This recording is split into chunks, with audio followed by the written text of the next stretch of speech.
Un magnifique stade avec une capacité pour accueillir plus de 65 000 personnes et qui est presque plein tous les 15 jours. Une aigle qui surplombe le stade et qui se pose dans le logo, tradition du club. Les supporters, pour l'amour au club, rendent l'ambiance infernale et intimidante pour les adversaires qui osent s'aventurer au sein de ce stade, le faisant appeler l'enfer de la Lousse. Une ville située au bord du Tage qui se transforme en enfer quand le club gagne un titre, qui permet de créer une communion entre les joueurs, le staff technique, le président et les supporters.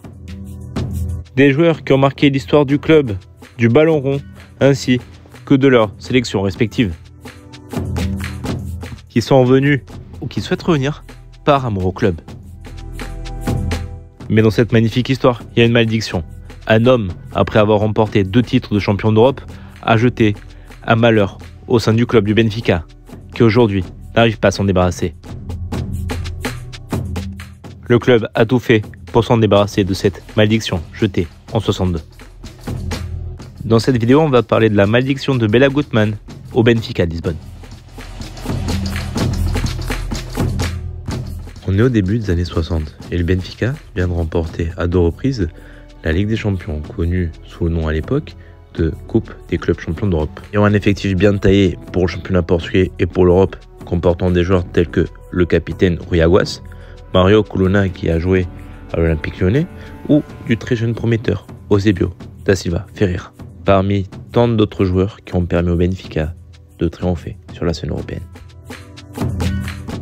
Et à la tête de cette équipe ultra dominante au Portugal et en Europe, Béla Guttmann.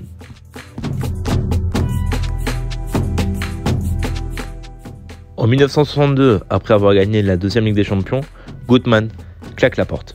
Lors d'une interview au quotidien sportif portugais à Bola, Béla Guttmann jette sa malédiction.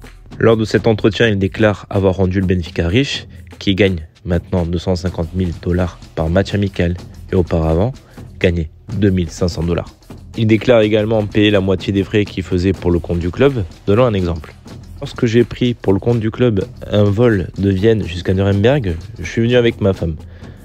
Les dirigeants du club se sont précipités jusqu'à l'aéroport pour me demander de payer la moitié des frais.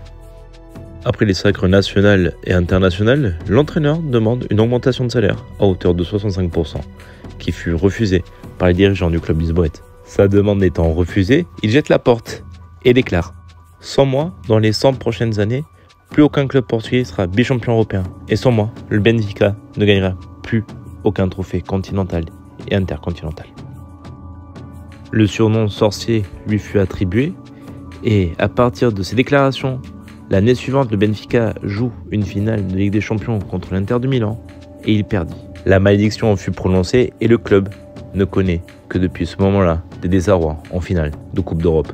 Même s'il revient sur le banc du club lisboète lors de la saison 64-65, il fut éliminé en quart de finale par le Manchester United de George Best en perdant à Lisbonne au match retour 5-1. Le sort s'est retourné contre le sorcier, disait dans la presse portugaise. Le Benfica a tout fait pour arrêter cette malédiction. En 1990, quelques jours avant la finale de Coupe des clubs champions d'Europe à Sochi, Eusébio s'est rendu à la tombe de Guttmann pour qu'il puisse mettre fin de là où il est à la malédiction. Rien n'y fait, le Benfica perd 1-0 contre l'AC Milan avec un but de Ruud Gullit à 20 minutes de la fin du temps réglementaire. Après que cette malédiction fut prononcée, le Benfica a perdu 8 finales de Coupe d'Europe. Le Benfica continuera à voler et à survoler sur le championnat portugais, continuera à faire de belles prestations en Europe et à mettre le feu lors de la réception de ses adversaires au Stadio de la Luz, mais doit trouver une autre astuce, un autre moyen de briser cette malédiction.